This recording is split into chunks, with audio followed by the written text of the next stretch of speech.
नमस्कार। मत्ती के 27वें अध्याय के तीसरे दिन में आपका स्वागत है। आज मैं सीधा पद 33 से पढ़ता हूं। देखते हैं क्रूस के ऊपर क्या हुआ। उस स्थान पर जो गुलगुता अर्थात खोपड़ी का स्थान कहलाता है पहुंचकर उन्होंने पित्त मिलाया हुआ दाखरस उसे पीने को दिया, परंतु उसने चखकर पीना न चाहा। तब उसने उसे क्रूस पर चढ़ाया और चिट्ठियां डालकर उसके कपड़े बांट लिए और वहां बैठकर उसका पहरा देने लगे और उसका दोष पत्र उसके सिर के ऊपर लगाया कि यह यहूदियों का राजा यीशु है। तब उसके साथ दो डाकू, एक दाहिने और एक बाएं, क्रूस पर चढ़ाए गए। आने जाने वाले सिर हिला हिलाकर उसकी निंदा करते थे और यह कहते थे कि हे मंदिर के ढाने वाले और 3 दिन में बनाने वाले, अपने आप को तो बचा।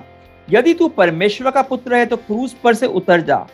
इसी रीति से प्रधान याजक भी शास्त्रियों और पुरानियों समेत ठट्ठा करके कहते थे, उसने औरों को बचाया और अपने आप को नहीं बचा सकता। यह तो इज़राइल का राजा है। अब क्रूस पर से उतर आए तो हम उस पर विश्वास करें। उसने परमेश्वर पर भरोसा रखा। यदि वह इसको चाहता है तो अब इसे छुड़ा ले, क्योंकि इसने कहा था, मैं परमेश्वर का पुत्र हूं। इसी प्रकार डाकू भी जो उसके साथ क्रूसों पर चढ़ाए गए थे उसकी निंदा करते थे। यहां हम देखते हैं कि यीशु क्रूस पर है और सब उसे उल्हाना दे रहे हैं। पर सबसे बढ़िया बात है कि हर उल्हाने के साथ एक सच्चाई भी बोलनी पड़ी उन लोगों को। इसे औरों को बचाया और अपने आप को नहीं बचा सकता था। वो ही है सबको बचाने वाला, यह है सच्चाई। पर वो सबको बचाता है, खुद को न बचाकर।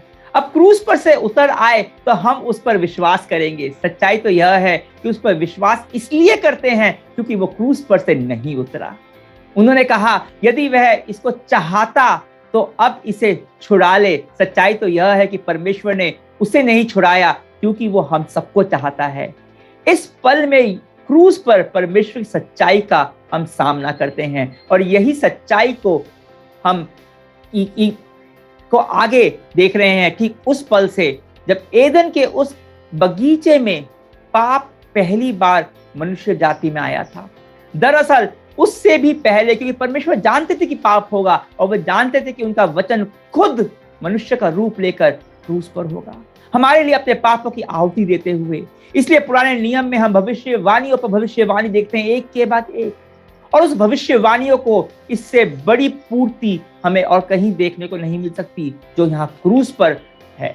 बाइबल बताती है कि यीशु की अपमानजनक मृत्यु भजन संहिता 22 में कि उसे नकारा जाएगा, इंकार किया जाएगा। यशायाह 53 में कि उसका एक दोस्त उसके साथ विश्वासघात करेगा। भजन संहिता 41 में कि उसका 30 चांदी के टुकड़ों के लिए उसे बेचा जाएगा। जकरिया 11 में कि वो अपने आरोप लगाने वालों के सामने चुप रहेगा। यशायाह 53 में उसका उपहास होगा। भजन संहिता 22 में उसको कोड़ों से मारा जाएगा। यशायाह 52 में उस पर थूका जाएगा। यशायाह 50 में उसके हाथ और पैर को भेजा जाएगा। भजन संहिता 22 में उसे डाकुओं के साथ सूली पर टांगा जाएगा। यशायाह 53 में पित्त मिलाया हुआ दाखरस उसे पिलाया जाएगा। चिट्ठियां डालकर उसके कपड़े बांटे जाएंगे।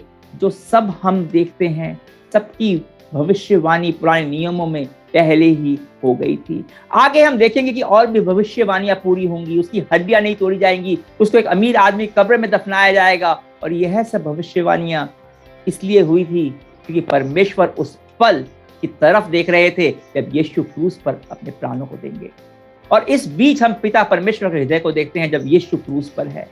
पद 45 से 50 में दोपहर से लेकर तीसरे पहर तक उस सारे देश में अंधेरा छाया रहा। तीसरे पहर के निकट यीशु ने बड़े शब्द से पुकार कर कहा, एली एली लामा सबातिनी, अर्थात हे मेरे परमेश्वर तूने मुझे क्यों छोड़ दिया। जो वहां खड़े थे उनमें से कितनों ने यह सुनकर कहा, वह तो एलिय्याह को पुकारता है। उनमें से एक तुरंत दौड़ा और स्पंज लेकर सिरके में डुबोया और सरकंडे पर रखकर उसे चुसाया और कहा, रह जाओ, देखें एलिय्याह उसे बचाता है या नहीं। तब यीशु ने फिर बड़े शब्दों में चिल्लाकर अपने प्राण छोड़ दिए। यह वो क्षण था जब पिता परमेश्वर ने पुत्र परमेश्वर से अपना मुंह मोड़ लिया। यीशु कहते हैं, हे मेरे परमेश्वर तूने मुझे क्यों छोड़ दिया। आज तक यीशु ने पिता को पिता ही बोला था, परमेश्वर नहीं बोला। पर इस समय वो उसे परमेश्वर बोल रहा था, क्योंकि इस पल पिता और पुत्र का संबंध टूट गया था, क्योंकि यीशु के ऊपर पूरी दुनिया का पाप डाल दिया गया था। वो सारे पापों जो अब तक हुए थे और वो सारे जो आगे होने वाले थे, यीशु ने खुद कभी भी एक भी पाप नहीं किया, पर बाइबल कहती है कि यीशु हमारे लिए पाप बन गया और अब पाप के साथ परमेश्वर का कोई संबंध नहीं हो सकता। और यह पल यीशु के लिए सबसे अधिक कष्टदायक होगा, शारीरिक वेदना से बहुत अधिक जो क्रूस पर उसे हो रही थी। उस पल उसने महसूस किया होगा कि पिता से वो अलग हो गया है। ब्रह्मांड के इतिहास में ऐसा पहली बार और आखिरी बार हुआ। परमेश्वर का खुद का वचन परमेश्वर से अलग हो गया। उसे लग रहा था कि पिता परमेश्वर ने उसे छोड़ दिया। इस वक्त यीशु पूरी तरह से बिखरा हुआ था, अकेला था, और ऐसे समय में वह फिर एक बार वचन का ही सहारा लेता है। ये शब्द वचन संहिता 22 के हैं और इस तरह से एक और भविष्यवाणी पूरी हुई। पर साथ ही इससे हमें कुछ और भी सीखने को मिलता है। क्या आपको कभी लगता है कि आप पूरी तरह से अकेले हो, सबने आपको छोड़ दिया, यहाँ तक कि परमेश्वर भी आपको बहुत दूर नजर आता है? जब यीशु ने शब्द बोले, हे मेरे परमेश्वर तूने मुझे क्यों छोड़ दिया, मेरा मानना है कि उस समय यीशु के दिमाग में वो पूरा भजन होगा।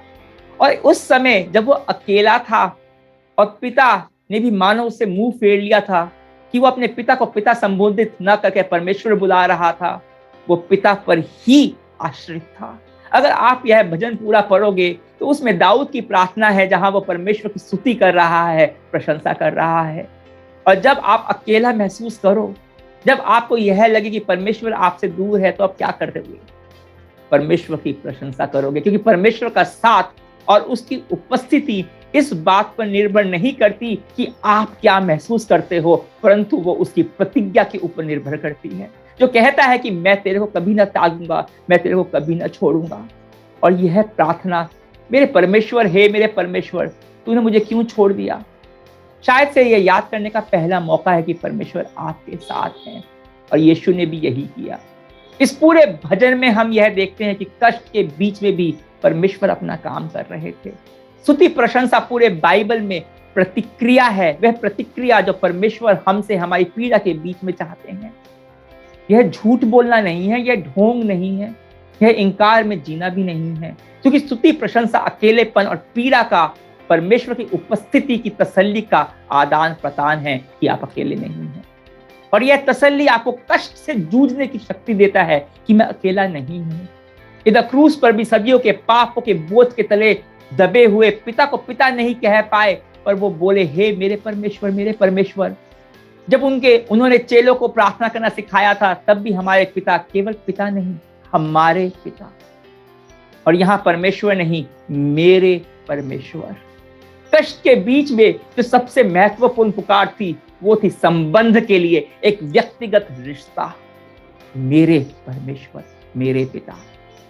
तो जब आप अपने आप को कष्टों के बीच में अकेला पाओ, तो परमेश्वर के प्रेम को याद करो।